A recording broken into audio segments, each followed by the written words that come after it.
Okay, good afternoon, everyone. I am Ashley Ferraro, the Assistant Director for the Office of Global Learning, and welcome today to one of our last actually of the semester. We have one more next week of our UN NGO virtual pathway forums. Today, the topic is on working in and around the United Nations. And today we have a fabulous panel of UN representatives joining us. So we have Rogel Nuguid, Director of Strategic Alliance and the Global CO Alliance. He is also an FDU adjunct professor for global issues and cross-cultural perspectives. We have Ms. Laurie Phipps, former principal policy advisor at the United States Mission to the United States. She is also an FDU adjunct professor and global issues. And we have also Deniz Hacıalioğlu, and she is the External Affairs and Communications at New York City Schools Construction Authorities. And she's also an ambassador of the UN TeachSDGs. And now I would like to pass it over to Ryan Stalgaitis. He is the campus director for career development on the Florham Campus. Absolutely. Thank you so much. And thank you everyone for joining us today. It's a beautiful day outside, so we are so happy for you to be joining us here on Zoom for a little bit because we have some great things to talk about today. So my name is Ryan Stalgaitis. I'm the campus director for career development. So I'm here today to moderate this panel. I'm going to ask some questions of our three panelists here, and we're going to kick it off. So why don't we start with Professor Nuguid? If you can tell us about yourself, and we'll just go through all the panelists. If you can tell us a little bit about yourself, a brief description of your background, educational background, and your time with the UN. Great. Thank you very much, everyone. Ryan, thank you, and Ashley, and of course, support from Jason. This is the third of the series that we've done this. Laurie and I had done the face-to-face, the second one, the virtual, and this is the third. My background actually in joining the UN, I had 3 master's degrees. One is in education. The other one is in leadership and administration through the FDU MAS. And the third one is in management. So my experience is pointing towards to management. And that is why my skills and competencies were pretty much utilized on that ground. But along the way, I had transitioned from management to policy work. And so I became chief of staff and the UN interagency within the UN system. So I've been exposed to like 32 plus UN agencies, and therefore I've also coordinated directly with the 190 plus permanent missions in regards to South-South cooperation, triangular cooperation, North-South cooperation. Being exposed to different types of work. So I started with administration, management, operations, and whatnot, and then I transitioned to policy and research work. So that's pretty much the big picture of things. And that's what I'm offering to this session. Awesome. And as you mentioned, this is, we've done this event before, and as you give a background of yourself, and I'm remembering now everybody's background, I just want our folks in the room to know how awesome it is for the panelists that we have here. They have a wealth of information that they're going to be sharing today. So just sit back and take it all in. And Professor Phipps, do you want to give a background about yourself, education, your UN position, and anything else that you want to speak about right now? Sure. Thanks, Mr. Stalgaitis. So I went to undergraduate school at the University of Pennsylvania. And then I went to graduate school in Massachusetts at the Fletcher School of Law and Diplomacy, which is part of Tufts.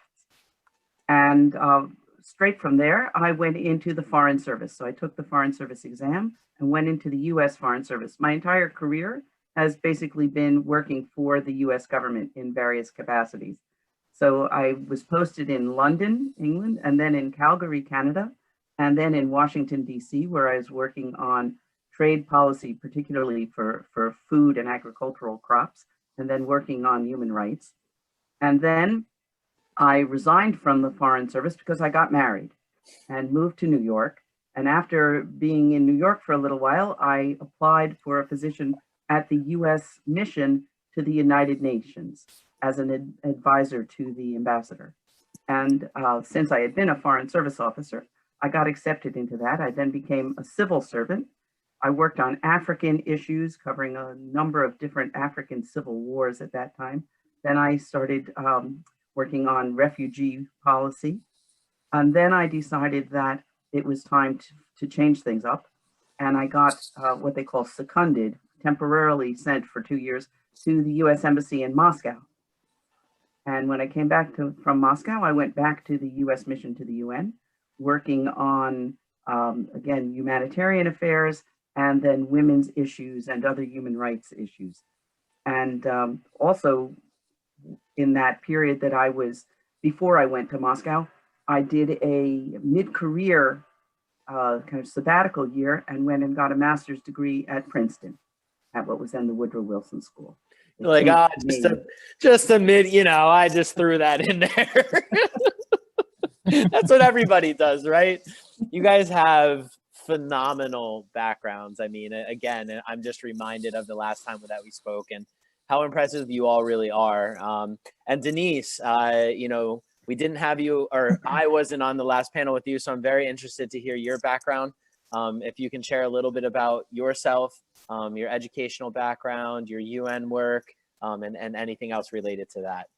Sure. Thank you, Ryan. Thank you very much for giving me this great opportunity. It's an honor. It's wonderful to be here with you all, with all our participants and change makers. And I hope, by the way, everyone is safe and healthy in your families. I'm an external affairs and communications professional for the city of New York. We build and renovate all public schools of New York City for 1.1 million children. As a civil servant, I always knew that I wanted to be at the service of the community, to see the change that I wanted to see in the world, because I always wanted to see that everyone can try and reach their full potential through education.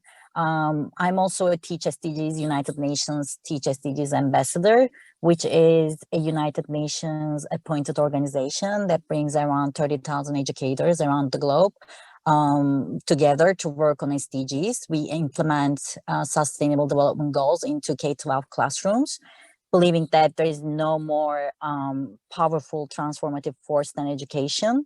To promote human rights and dignity, to eradicate poverty and deepen sustainability. We work on education field specifically with all change makers and advocates all around the world. My role is to create partnerships and communicate the mission of our global movement as educators and change makers. We provide accessible resources, lesson plans, and global projects directly aligned to the SDGs. We also advance the work of the United Nations in relation to education through advocacy and outreach to inform K-12 and higher education stakeholders, also defined as educators, students, parents, and community members. Besides all these two professions, I'm also a member of International Alliance of Women, which works to promote women rights and works for empowerment of women. And also I'm a member of UNA USA. We work again for SDGs in different fields, for as United States citizens to level United Nations work. That is fantastic. Like I said, go ahead. Do you need me to give some background also about my education? Sure, that would be great. Yeah, let us know. Okay, quickly. I got my graduate degree from Galatasaray University in Istanbul, Turkey, which is a part of Sorbonne Association. I spent 6 months as an Erasmus student in Sorbonne as well during my graduate degree. And then I got my pre-MBA degree from Baruch College, and my track was communications and marketing. Awesome. That is fantastic, like I said, and the three panelists that we have, you all are amazing, and you talk about change makers. When I hear what you are speaking about right now, you are indeed change makers, and it's pretty special actually for me to be sitting here being able to ask you guys questions. So thank you for this opportunity, and thank you guys for taking time out of your day again, because it is really impressive. Something that I try to do through panels is I take notes as I go along. I hope you all can take some notes as we go along too. I like to really find common themes and some of the great things that we can learn from these panelists. And one thing, I don't know if you guys have caught on already, but these are some busy people. These are some folks that have dedicated their lives, and I'm sure we'll hear even more about it. So can we talk a little bit about what your motivation was like to get into this field and career, and what you have enjoyed most about it? Do we want to start with Professor Nuguid? Oh, you're muted right now. Let's. All right. So the main motivation actually on why I joined the UN was pretty much goes back to the time when I was a kid, where I see the UN as an institution that pretty much provides a larger impact to people. I came from the Philippines, and during that time it's pure destitute on the ground, the real poverty where you will experience the worst. And I see how UN through USAID coordination had helped the poor people of the Philippines. And that somehow gave me the intrinsic motivation to be part of that larger community, which I did at the end of the day. And so the kind of work that pretty much gave me an entry to that is my operational background. And as I've said, because of that experience, I managed to travel to 60 countries all over the world, visiting 5 regions of the world, looking at how we can document and expose all development solutions that can be found in the developing country and poor countries. Because oftentimes the UN is seen as a North-South cooperation platform, but there's also the missing piece there, that poor and developing countries have so much to share in terms of development solutions, and therefore that's where the South-South cooperation agenda kicks in. It's pretty much complementing. It's not competing with the North-South, but rather complementing the North-South cooperation. And so that particular platform had given me the opportunity to speak to many heads of states, not many, but quite a number of public officials that pretty much challenge on how sustainable development can be placed on the ground, where it can impact the real poor people on the ground. And so in terms of project management, in terms of development solutions, in terms of real work at the ground level, that is where I felt it. That is where I think the UN had given me the right set of competencies through the years. So I'd rather feel that UN itself has so much to give in terms of work opportunities, and it's just a matter of being ready when that time calls. Awesome. Thank you for that. So I think what I want to do is I want to ask you all different questions, if that's okay. And you can certainly add in some of the things that you've heard me ask about previously, yeah. But you guys have so many, bits and pieces of information to offer, and I have so many questions to ask. I want to ask you guys some different questions too. So thank you for that answer. Professor Phipps, if we can talk a little bit about what you did prior to working for the UN that you think helped propel you into your career, and I think you kind of led into it a little bit. Can you talk a little bit about that and what advice you might give current students that are looking to get into the UN? Sure. So when I was in undergraduate school, I had no idea at all what I wanted to do with my career. None at all. And I enjoyed studying history. I remember talking to my older sister, and I told her I liked history, and she said there are absolutely no jobs anywhere at all with history as a foundation unless you want to be a professor. At that time, I didn't know that I'd eventually, after retirement, become a professor. There you go. And so she said, you should study economics, because then with economics, you'll be able to get some kind of a job. And I realized that at Penn, they had an interdisciplinary major called international relations. And if you study history and economics and political science and package it together, you could get an international relations degree back then. And so that's what I decided to do. And part of studying economics and studying international affairs led me to be interested in traveling abroad. And so while I was at Penn, there was an undergraduate organization that was part of a worldwide network of student organizations that was for students of economics. And what they had was a system of international internships. And so I applied to be an intern. And at that point, I had been studying Russian language. And so this was still in the communist era, when there was the Soviet Union and Eastern Europe was all under communist regimes. And most students from the United States wanted to go to Europe. Some wanted to go to Latin America. A lot of people wanted to go to Europe, London, Paris, Rome, the kind of sexy type appealing places. And since I had studied Russian, I said, well, I'm willing to be posted in Eastern Europe. And there were very few people who were willing to go to Eastern Europe. And so I got one of these internships. And it was an interesting kind of organization. In order for our chapter at University of Pennsylvania to be entitled to send students off as an intern, we had to arrange internships with different businesses in Philadelphia.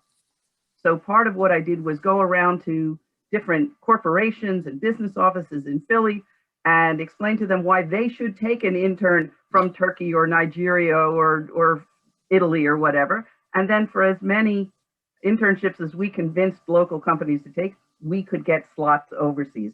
So Wow. I went and I spent a summer in Poland, Wow. working in a communist-run department store, the central department store in Warsaw, Poland.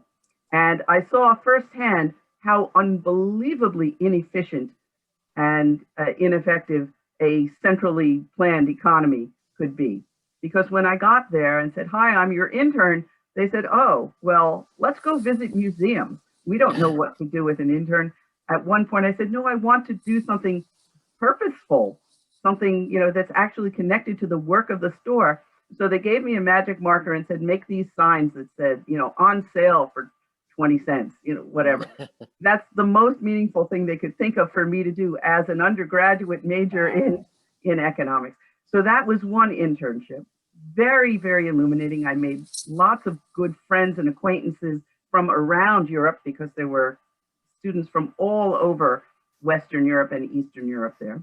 So that was one internship that I did before I went to work at the UN. And another internship was when I was in graduate school at the Fletcher School. They had good connections with their alumni, and one of the alums was the director of a think tank in Philadelphia, the Foreign Policy Research, FPRI, Research Institute, I guess it was. And one of my professors got in touch with one of his former students, this alumni, and said, we've got a student who'd like to spend the summer working for you in Philadelphia, because that's where I went home for my summer break.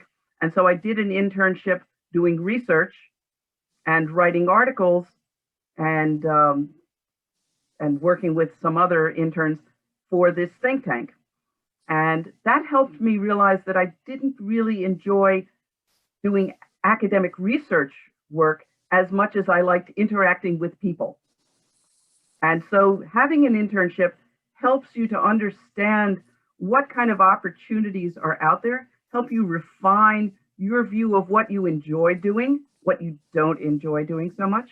And then from there, I went back to graduate school and kind of fell into the Foreign Service because almost everybody, more than half of my class was taking the Foreign Service exam, which is usually given once, maybe twice a year. It's highly competitive.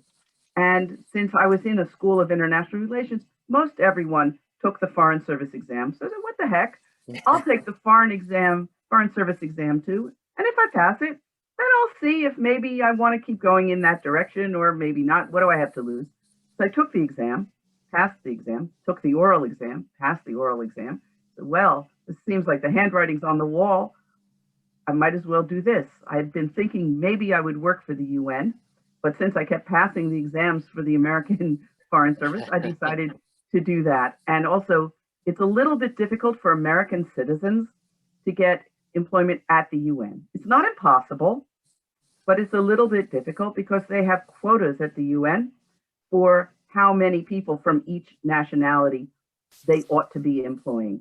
And since the UN is in New York, they have an overabundance of Americans who would like to work at the UN. And so it's a little bit tougher for an American, not impossible, a little tougher. And so I went into the Foreign Service thinking that's a place where I can help make the world a better place as well as the UN. And I ended up being actually a diplomat at the UN for nearly 20 years through my service with the US government. So it all worked out very nicely, even though I kind of fell into things. Well, and I'm so happy that you told that story and the way you told it about falling into something. And that sounds so haphazard, but it's really not. Like you made a path for yourself, and along that path you fell into it. It's not like you just randomly fell into it. So I think students really need to hear that as long as you're carving out a path for yourself, you will fall into something. You will indeed fall into something, but you need to carve out and put the hard work in as you have. So thank you so much for that. So Deniz, I would love to hear from you about what the most rewarding, and on the other side of that, what the most challenging aspects of your career have been. And of course, you can touch upon some of the other things as well. Sure. So Ryan, I like to share a quote that I love. Please. About the challenges and the rewards of serving United Nations. Yeah. Sergio de Mello, he's one of my favorite diplomats of all time who worked for UN, who served UN for 34 years. And he has this video recorded because he was asked in United Nations headquarters in New York to give a speech to, they're asking him to summarize his career. Then they are planning to show this videotape to all the new employees and interns at the UN. And he says, in that video, he says, real challenges and real rewards of serving United Nations are out there in the field where people are suffering, where people need you. I think this quote exactly summarizes the core of serving United Nations for me. And also being at the public service for New York City too. I think it all starts with volunteering. It all starts with being in the places where you are needed most by the others. It all starts with empathy and strong desire for justice and fairness. For me, I'm going back to your question for Rogel. For me, it was always this need to see justice in the world, to see fairness in the world. And I started with volunteering. Challenges, I think the most challenging part is to work with many different people from different backgrounds. I love it. It's both an advantage, an opportunity to know others and their suffering, their stories, but at the same time, it's quite challenging because people need you in different areas, in different places, and you connect these people from different backgrounds. I think that's the most challenging part of it. And you are a volunteer, you are an advocate, you are an activist, you are a change maker, and you commit your time, your talent, your energy to build this cohesive, resilient community. But you need to find the right language to speak to different communities in all around the world. I think this is the most challenging part because I'm coming from a different culture. For example, I've been living in New York for 5 years, but I'm coming from Turkey, and I know I saw unfairness in education. I saw conflict zones. I saw so many unfairness in politics. I saw so many unfairness in women's rights. And I saw so many unfairness in press rights. So I know the importance of being a good storyteller, being a good communicator while telling or while addressing the global issues in different areas. I think that's the hardest part, because when I came to New York 5 years ago, I love American culture. I love being a part of it, but I know how different it is from where I'm coming from.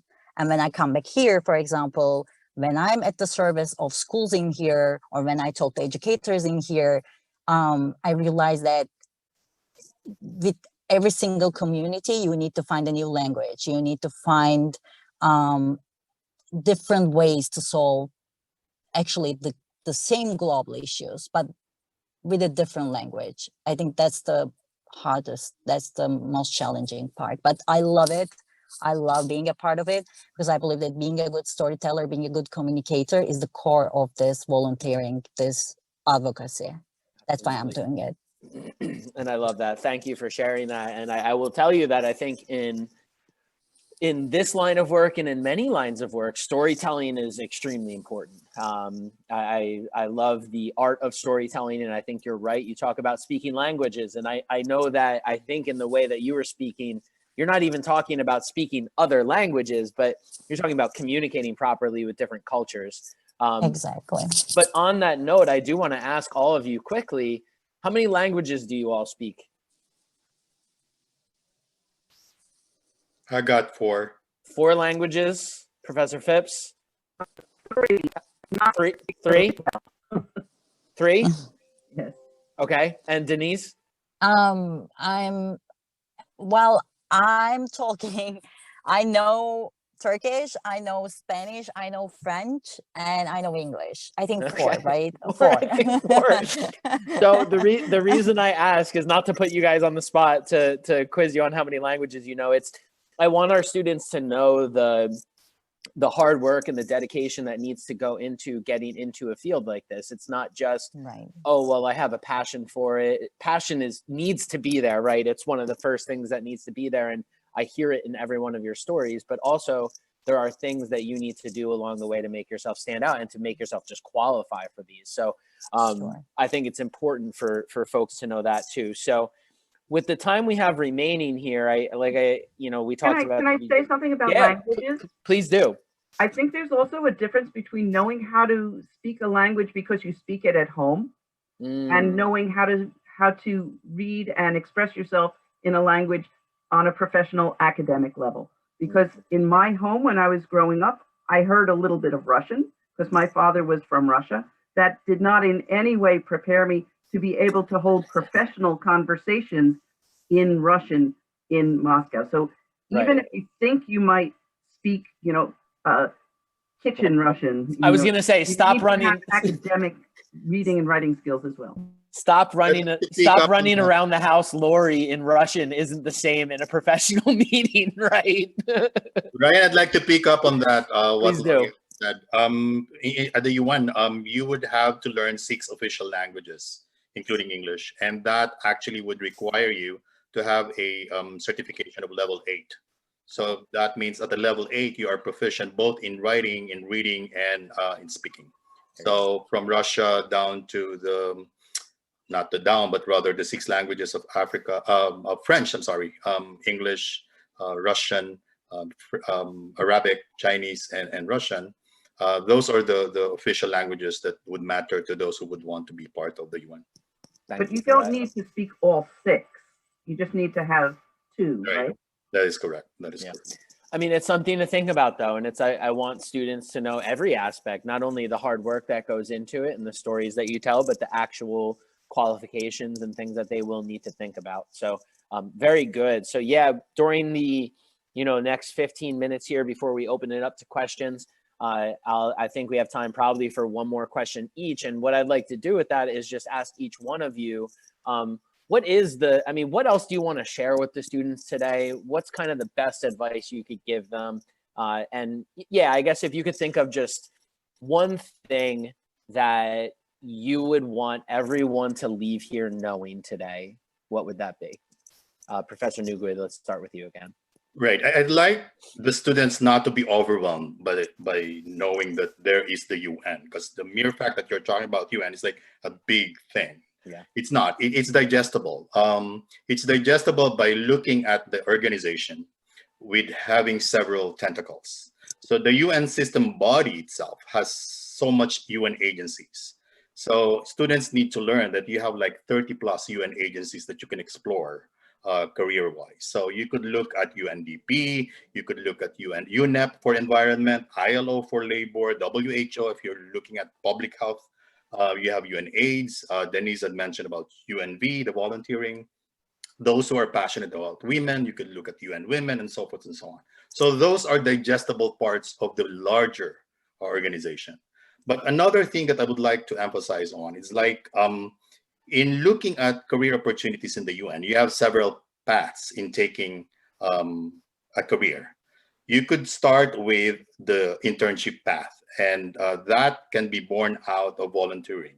That can be born out of networking. That can be born out of knowing someone, at least giving you opportunity to learn something. So learning something could mean four types in the UN realm. One, knowing about policy. Second is knowing about program. Third is knowing about operations, meaning the budget, the finance, logistic, and whatnot. And lastly would be the humanitarian. Those are the types of work that you could look at. So each particular UN agency will have those four paths: policy, program, operations, and humanitarian. So when you are pretty much eyeing the UN as your eventual employer, you would have to look at those paths and minutious details in terms of what constitutes the UN. Because by then, you will know where to access it. But again, there's no singular path. Everything counts. So even only if, for example, your entry point is as a volunteer to a particular organization like UNAIDS, that could be your entry point. But eventually, that would only give you an access to opportunity, because at the end of the day, you perhaps will have a career on policy or operations or program in World Health Organization. And we need to emphasize as well, the United Nations has several sub-regional headquarters. So while we have it in the UN, we also have that one in Vienna. We also have one in Geneva. We also have one in Nairobi, and of course, the Netherlands. Those are sub-regional headquarters that every single year there is member states organization or high-level committee meetings that would take place in those regions or sub-regions. And then, of course, the students need to understand, beyond these agencies and headquarters and sub-regional headquarters, you have the UN country team. So while you are looking at the larger community, you could start your career at the UN country level. So you could start with Latin America in Ecuador and explore one UN country team there, where you could expose yourself in the work of UNDP for development, UNEP for environment or climate change issues, ITU for technology. So whatever matters to you career-wise, those are the entry points that you could look at. In terms of what needs to be done in terms of preparation, the students need to have both the soft skills and the hard skills. The hard skills, of course, things that would matter to a career, like project management, your IT skills, your presentation skills, your communication, your research and editing and whatnot. Those are the things that you need to prepare now. You need to be good at the end of the day. But at the end of the day, it has to be complemented with soft skills as well. So your leadership, your teamwork, your networking, your solution making, those would matter at the end of the day. So in all its entirety, all of this would count. So, but again, I will go back that there's no singular path. You have to start somewhere, and that will lead you to somewhere. Thank you. Amazing. Thank you for that. I hope everyone really listened to that, because I wholeheartedly agree with the advice that you've given there on all points. And that is some amazing advice. So Professor Phipps, same question. Let's hear from you. What do you want our students to know today? What would you be disappointed if you walked away from this today and you said, I wish I had told them that? What would it be? Well, first of all, I want to say Professor Nuguid gave a wonderful overview about all the different opportunities at the UN and about the soft and the hard skills. Picking up on some of that, I think that people would think to work at the UN or to work at one of the member states that is a part of the UN, because remember, the UN is not just the UN organization itself, but it's all the countries that have member state delegations to the UN. So I was on the US delegation to the UN. While I was there, I would encounter occasionally young Americans who were representing other countries, because as students or as recently graduated college kids, they would get jobs with the embassy of the mission of the Solomon Islands or Israel or some other smaller country that would employ American students to be part of their diplomatic delegation. And these, recently graduated kids would be sitting in international negotiations, negotiating UN resolutions on behalf of these smaller countries, because there just aren't enough people in the Solomon Islands to be able to move to New York full time and do negotiating. So they would hire locals. So you should know that there are lots of opportunities with member states, with governments that are members of the UN. That brings me to the US government. As I said, I spent my whole career with the US government. The Department of State has a lot of different opportunities. Because of COVID right now, everything's kind of shut down. But there are internships that are paid. There are internships that are unpaid. There are fellowships. There are special recruitment drives for people with disabilities. And so there are lots of opportunities to go work for the Department of State and to get an internship to work either in Washington, D.C., in an office that interests you, or in an embassy abroad, and see whether you like doing that kind of work. When COVID is over and things go back to normal, you should keep in mind that with any kind of internship for the government, you have to start with months and months of lead time. If you want a summer internship, you can't decide in April or May that it would be nice to look into an internship with the Department of State. No, their deadline will be in November for a summer internship. So if you're thinking of any kind of very bureaucratic system, be aware that you would have to apply months and months in advance. That allows for all the time to vet the different applications and to get a security clearance. Anyone working for the Department of State in any of the embassies abroad or in Washington, even as a student unpaid intern or a paid intern, has to go through a security clearance. So those are some of the things. Another thing is that it's not only for people who have studied political science or communications. Yes, having good writing skills is 100% key and fundamental and necessary. And I don't think you could do any kind of international diplomacy work without being a very good writer. But that's not the only kind of job that people need in these kinds of internships and in full-time careers. There are a lot of opportunities for IT, computer experts, information technology. The Department of State has a huge crew of people working on IT around the world and throughout the US. The UN, I'm sure, also has a lot of IT specialists. So if you're majoring in IT, it's something you could look into. There are engineering majors who need to help to build the kind of embassies that are secure against terrorist attacks and that are fulfill whatever physical requirements. So they have engineers. There are a lot of communications experts who do the press releases and the press briefings and that sort of thing. There are nurses. There's a whole medical service connected with the U.S. Foreign Service. There are doctors and nurses in all the major embassies abroad. And the UN has medically organizations that concentrate on medical issues, health issues. For instance, if you don't want to go to Geneva to go to the World Health Organization, the WHO. If you wanted to be closer to home and have an internship or a career opportunity, you could go to PAHO, the Pan American Health Organization, which is headquartered in Washington, D.C., which sends out people into the field throughout Latin America, South America, and the Caribbean. And that, if you're a nursing major, I was looking at their website this morning to find out, you have to be either a senior in nursing school or in graduate nursing school, but they have internships in the Pan American Health Organization for people who are studying nursing. So it's not only the folks who are concentrating on politics and diplomacy who can get internships. Absolutely.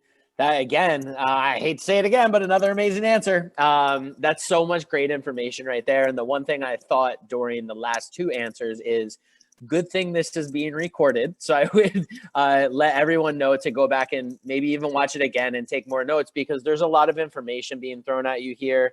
You know, we talked before about don't get overwhelmed by it, but break it down into digestible kind of areas that you can research. But everything we've talked about is this will be a journey, and there's a path out there for everybody, but you need to start researching it and looking into some of these various different routes, because as we've heard here from the experts, there's many different routes available. So last but not least, Deniz, if you want to just share with us again, this final question of, you know, any piece of information, vital information that you want to share with students today, something that you would be upset if you didn't share with them after we're done, and then we will open it up to questions.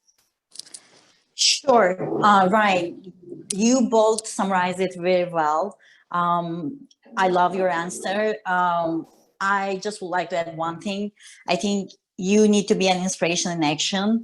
As the first step, I would recommend everyone, all students, to be a good learner, a good listener, a good researcher about the global issues that they care about. And then they should advocate, they should communicate, they should be a storyteller, and they should educate others around them about the issues that they care about. I would recommend to be a part of, a member of the non-governmental organizations that speak mostly to their core, that speak mostly to what they care about. I would recommend to take lessons from SDG Academy, which is an initiative under Sustainable Development Solutions Network. And also there are many, like Rogel said, there are many different United Nations agencies which serve different causes all around the world. You can be a part of UN volunteers. I think everyone should absolutely create a profile over there, and they should look for the calls from all around the world. There is now World Health Organization, because of COVID-19 pandemic, they have this standby task force, for example, Together We Can campaign, which started in February 24th, 2020.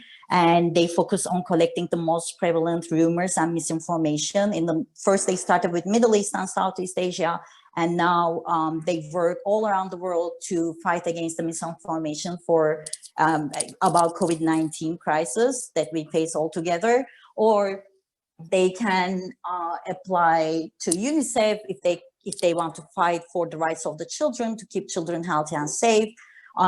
Because in Yemen, for example, life of children, they live in a conflict zone, and also in Philippines and Vietnam, for example, there are powerful storms hit these countries. And in the wake of COVID-19 also, for example, young people just like you are feeling that they are no longer in control of their futures. And for them, there's this amazing youth Mediator, which is an online skill building event that gives you the opportunity to improve your skills as a content creator, for example, and develop content about the issues affecting young people today. There are many different agencies like World Food Program. You can be a part of it. I'm only advising you to be a good researcher, to get lessons, to be a good learner, and also educate others around you about all these issues you care about, and be a part of an organization, be a member of a non-governmental organization as a start. you can start, like I said before, as a volunteer in these organizations, and then you can create your own pet. And as you said also, you don't need to be, you don't need to get your graduate degree from one particular area. You can be from any background, but if you care about global issues, if you care about the world around you, if you care about the future of all humanity, then you can always find a new way to help others in these agencies. Absolutely. Phenomenal again. I mean, I think all of you have shared amazing things about your careers and advice to students. And I think one thing that just keeps popping out to me is getting started. And I know it's a very crazy time right now with everything going on in the world, but I think one thing I've been seeing even through my meetings with students and through the panel today is pick a point and start. And from there, you'll start to be able to rule things out and maybe take them in a new direction, and you'll start to figure things out, but it has to be started at some point. So I think that's kind of what we're getting to. So it looks like we have a couple more questions. So I'll ask the first one and anyone can jump in here. What is your favorite memory of being on a mission in another country for the UN? Who wants to give that one a shot? This is from the audience. We're going off script now, guys. I'll go first. Sure. I think one reason why I give solid delivery in my cross-cultural perspective course is on the basis that I've been to 60 countries all over the world. And that itself, to me, collectively, is a big memory in itself. But more than the, how do you call it, the travel, it's really knowing the uniqueness of each culture, the uniqueness of the people residing in that culture, that brings me the memories. Like when they say, what is your favorite place out of the 60 countries you visited? I have now the option to cluster it, because there is always, you cannot say this is much better than this. Because again, going back on the study of culture, everyone is unique and needs to be appreciated. Everyone needs to inject the beauty of diversity within and outside of that culture. So my favorite memory oftentimes would lie to the people. The people would define what kind of uniqueness will I describe a particular culture, a particular society. So those are the things that matter most to me at the end, which I think in a pandemic world like this, the high technology, low touch was introduced. The new normal of high technology, low touch, which to me is a sad thing, because I am a people person. I would want to be surrounded by people, right? And body language is so important to me, because I read a lot of body language, because more than the words that you say, it's more than, you know, I would go for that body language. But at the end of the day, we're here now. And I think this will change how we perceive things and how we read things. But the favorite memory for me is really the people I've dealt with and I interacted with in the past 20 years. Awesome. Great. Yeah, Professor Phipps. So one memory that's been coming back to me a lot the last few days because of the election that we're going through right now. About 15 years ago, when I was posted to the American Embassy in Moscow, I was sent out as an electoral observer, one of the international electoral observers for the vote for mayor of Moscow. Wow. And so I went to a lot of different polling places in the Moscow suburbs and watched people lining up at the local elementary school to cast their vote, and, you know, kept going from one polling place to another, talking to different voters, seeing what they thought about the elections. And then I was there into the night watching the people counting the ballots. And 15 years ago in Moscow, they had paper ballots and they were putting them into piles. Like, here's the pile for one candidate, here's the pile for the other candidate, and then they were like counting them up. So it was a very hands-on, labor-intensive, not very technological kind of experience. And another experience that I had overseas having to do with elections was at the end of the civil war in Mozambique back in the 1990s. I was sent to visit a rural part of Mozambique where they were in the preparations for getting ready for the first free and fair election they had ever had at the end of the civil war in Mozambique. And so they were training people to be poll workers, election workers. And the way that people qualified to be a poll worker was basically just about anybody in this town who could read and write, which was a very small slice of the population. These people who were literate were not conscripted, but encouraged to become poll workers, and they were going through the training. So I was with 2 or 3 other UN affiliated people. We came to this place with the UN worker who was in charge of doing the training for how to run a free and fair election. They said, okay, you guys have been in training for 2 weeks. You've been learning about what the procedures are. We're going to do a mock election and pretend to run through the process for these UN visitors that we have. And so, you know, one guy sat at the desk with the piles of ballots and other people did other tasks. And the first mock pretend elector who walked up to the man who was in charge of the electoral procedure. And the first question he asked them was, okay, who do you want to vote for?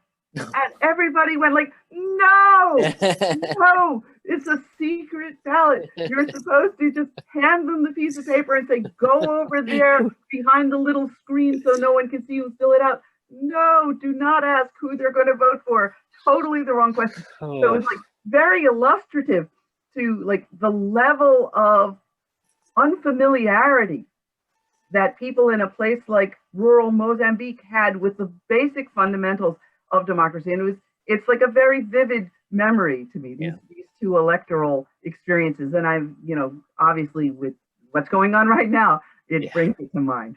Yeah, absolutely. And it's amazing that that was in the 90s, right? And that's a while ago, and you can vividly recall it. So obviously these things that all of you have experienced along the way have stuck with you. And again, last but not least, Deniz, do you want to share your favorite memory, you know, of anything during your time working? My favorite memory with the UN? Yes. So I would say, as a TeachSDGs ambassador, my favorite moment probably was when I could create a partnership between us and Harvard's Lab Exchange platform.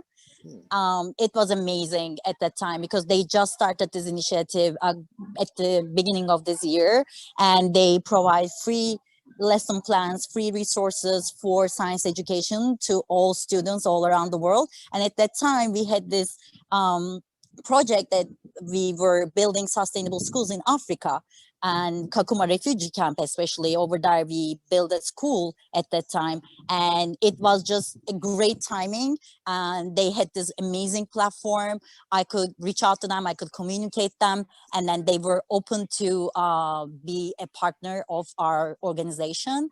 And then we used their platform to teach science education, STEM education in that area in Kakuma refugee camp to students over there. I think that was my favorite moment of all. And I was the architect of that partnership. It was just so amazing for me. It was just about seeing the right opportunity at that moment for them and for us. I think that's it. Yeah. That's awesome. And everything that you guys have mentioned has been so impactful. Your memories of the impacts that you have made, all the different things that you all have accomplished. You know, as I sit here and I jotted down my notes and I think of where we are in today's society. And, you know, as we came onto this, we were talking how many of us are probably glued to our TVs right now, trying to wait out the election results. And what this event today has done for me is shown me that there are a lot of great people in the world, and you guys have done phenomenal things. So thank you so much for sharing these with us. I think the work that you have done is amazing. It's fascinating. I could keep talking to you I have so many more questions that I want to ask all of you, because I know there's more to your stories that we haven't even touched yet. But what I came away with past that are for students to know that you don't need a specific degree, but you do need to start finding your way. Languages will be very important. That obviously came up. As far as getting into the UN, there are multiple experiences that you can do. You have to make it digestible though, because there are numerous paths that you can take to get in, and numerous areas that you can go into, but start your experiences now. As we mentioned, there are internships. Dr. Scorza is now sharing the LinkedIn page with all of the internships and jobs, and there are so many great opportunities there. So the goal is to start now, start if it's research, if it's applications, to start now, because you'll start figuring out what you like and don't like. And as Professor Phipps so nicely put, you might just fall into something that you'll call a career, right? So pretty cool. And obviously make sure that you keep developing both hard and soft skills, as many of you have brought up during this time. It will become very important. So once again, I want to thank everybody for their time today. I think it's a blessing that we are able to record this, that we have the technology to record this, because you guys have such fascinating backgrounds and amazing information to share with students. So thank you all. If we can give a virtual or real round of applause to our panelists today. Thank you guys. Yes, we can do the virtual hand clap. Absolutely. I love that. So thank you all. That is it from me. I appreciate all the information that you have shared. To all our students, you all have a great rest of the day. Ashley, is there anything else you would like to add? Yeah, just a reminder, thank you everyone for such a wonderful panel and such a great event. Just a reminder again, like Ryan said, this event has been recorded and will be posted to FDU's Global Learning YouTube channel, as well as the link will be sent out to everyone that attended today. So it will be sent out shortly. And next week, just wanted to make an announcement. Next week is our last UN NGO Pathway Forum. We'll be having the Ambassador of Spain discussing topics with Dr. Scorza on the 11th. So November 11th at 11:30. So I hope to see everyone there. I will also send that link out along in the email. So take advantage of these, everyone. This Yeah. is a phenomenal opportunity to not only gain information, but to network with others that have been in the field, that are going into the field. So utilize these. This is great. So thank you all again. And thank you for letting me be a part of this. It's truly an honor to speak to folks with backgrounds like yourselves. Thank you very much. It was such a pleasure. Ashley, thank you, everyone. Jason, thank you. Have a good day, everyone. Have a good one. Thank you, everyone.